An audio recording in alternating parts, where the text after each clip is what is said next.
I am a private person. I enjoy my privacy.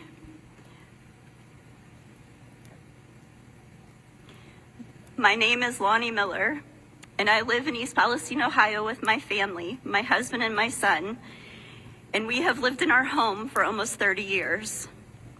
But we are both native Pennsylvanians. Both of our families still remain in Pennsylvania. Our son Austin will be 21 years old in March, and he resides with us in our home. My home is approximately 200 feet from the Norfolk Southern rail line, which is approximately 1,800 feet from the actual point of derailment. I am also a small business owner in East Palestine, and my business is located roughly a mile from the derailment. On Friday, February 3rd, at approximately 8:55, our lives became a living nightmare. What I witnessed that night and the following days, it was a scene from a disaster movie that you do not want to live in. Our quiet little sleepy town was shaken with sounds of explosions from Friday night into the day and throughout the day on Saturday. I witnessed enormous pink and orange flames rolling and tumbling in the sky from my very front porch. The ominous clouds of smoke is something I never wish to see ever again. And the smells and the fumes that consume our air and are still consuming our air in East Palestine and surrounding communities. You don't want to live breathing that in, and none of us should have to be forced to live and breathe that in daily with our families and our children and our pets and our livelihoods and our businesses, everyone that we love. You should not be forced to live this way.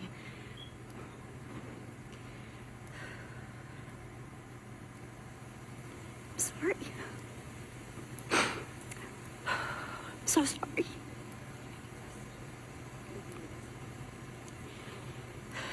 The night of Friday, February 3rd, about an hour after the derailment, there was a knock on our door, and we were told that they were going to evacuate our area. So many families live paycheck to paycheck in East Palestine. They have no finances to just be able to pick up and go and find a hotel room or find a place to stay. So many families and friends that I know personally, they could not afford to do so. So they sheltered in place. They had no other choice. They had to stay in their homes and shelter in place.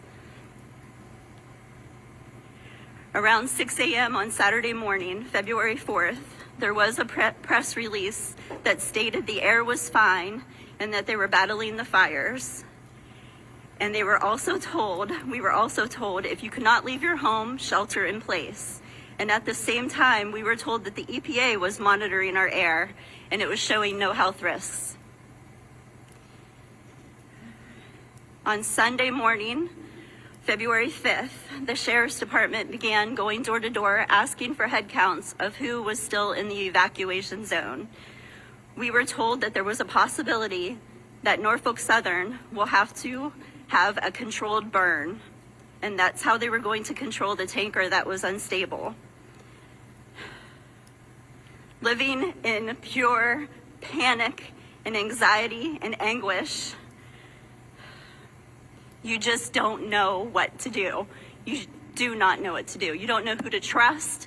You don't know where to turn to. So my family and I turned to media, social media, TV.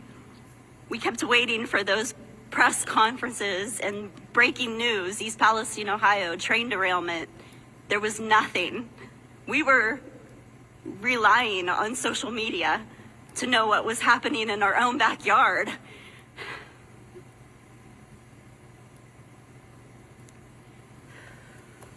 On Sunday morning, my husband and I were discussing the smells, the fumes that we were having in East Palestine and around our home.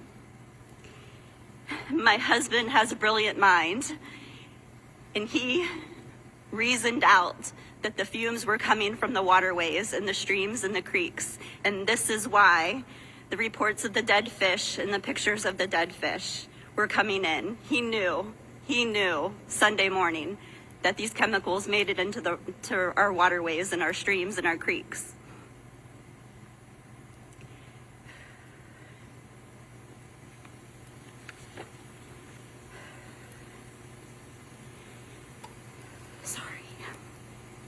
We just decided to evacuate following the announcement made by Governor DeWine due to the catastrophic failure of one of the tankers containing vinyl chloride, and there was literally no place for my family to go. We looked and searched for hours. Hotels were booked for miles. The closest hotel that we could locate was over an hour away. How do you just uproot your entire life and move to a hotel an hour away?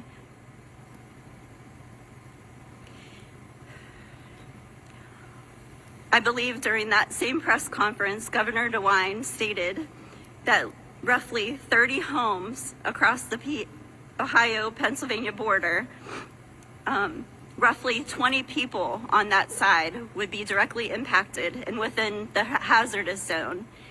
We inquired of family members there and friends and family if any officials had come to evacuate them. This also includes my elderly mother and my disabled uncle, who live directly across the state line on Valley Road. And I know personally there are more than 50 people in that immediate area. In those homes, there are grandchildren and children. There's multi-generational homes that live in one household. I do not understand how they determined that number. I do not understand their imaginary bubble that they put over this derailment and the smoke and the chemicals that were released into the air, because whatever goes up must come down, and whatever goes up is carried by the wind, and it spread for hundreds of miles. Every single community surrounding East Palestine, Ohio was impacted. Cannleton, Darlington, Enon Valley, Chippewa, Beaver Falls, Patterson, and beyond. My family was able to escape to East Liverpool, Ohio. And I can tell you, when I was walking my dog the very next day after the controlled burn, I was picking up feathers. And being the spiritual person that I am, I was thinking those feathers were signs from angels that we were safe. I know now that those feathers were being lost from the birds that were flying through those chemicals.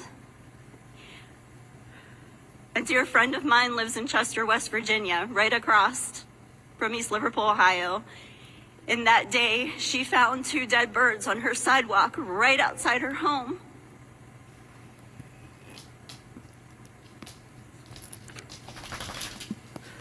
From the night of Friday, February 3rd until Monday, February 6th, there was 0 contact and 0 guidance from Pennsylvania state and federal officials to help my family. There was 0. No one came to help my family. No one came to help my mom. She lived underneath that chemical cloud Friday night. As soon as that train derailed, those chemicals were being released into the air. There were explosions all night long, from Friday night through the day Saturday, throughout the day, Saturday afternoon into Saturday evening, because I heard them with my own ears. And living with those sounds in your mind, any loud noise I hear now, I believe is an explosion, is something that's going to happen. Something bad's going to happen. We should not be going through this. Norfolk Southern, there were videos I believe on Saturday, that were released of the train car being on fire. You can look it up on social media. Butech Bliss, I believe, is the name of the company, where it was captured on one of their cameras rolling through Salem, Ohio on fire. The train car was on fire. They had enough time from Salem, Ohio to East Palestine, Ohio to stop that train.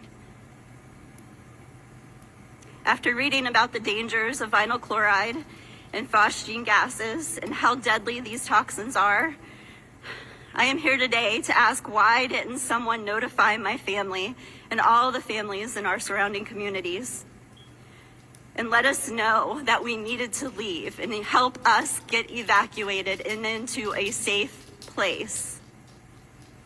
No one is making sure we are safe. East Palestine, Ohio is not a wealthy community. People live paycheck to paycheck, and we are being forced to return to our homes that are full of fumes. There is chemical dust. I can vouch for that. And the suffocating smells. And we've only been told to clean with soap and water. And not once have I heard anyone tell us to wear a mask while doing so.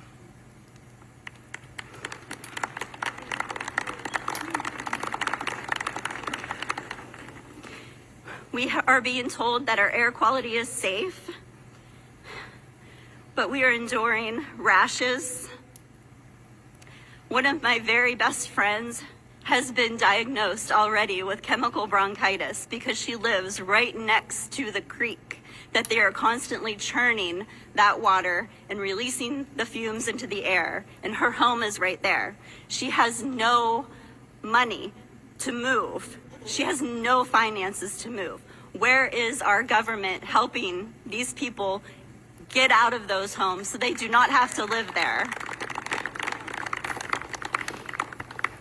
I have a friend, she has asthma.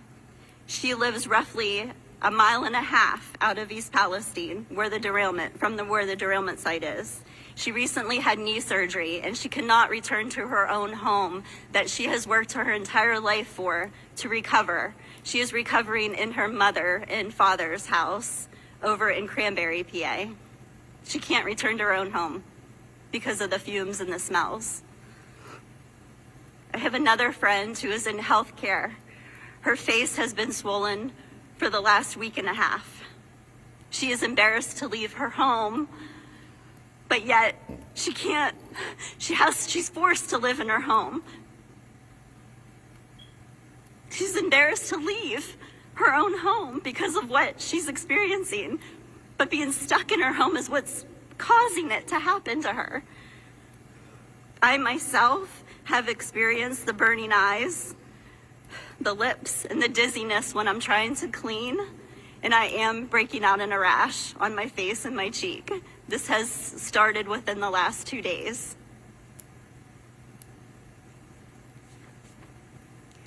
I want to know where the resources are. Families can't afford all of these extra expenses: lodging, cleaning, air purifiers, filters for our water, and all the doctor and emergency room visits and medications.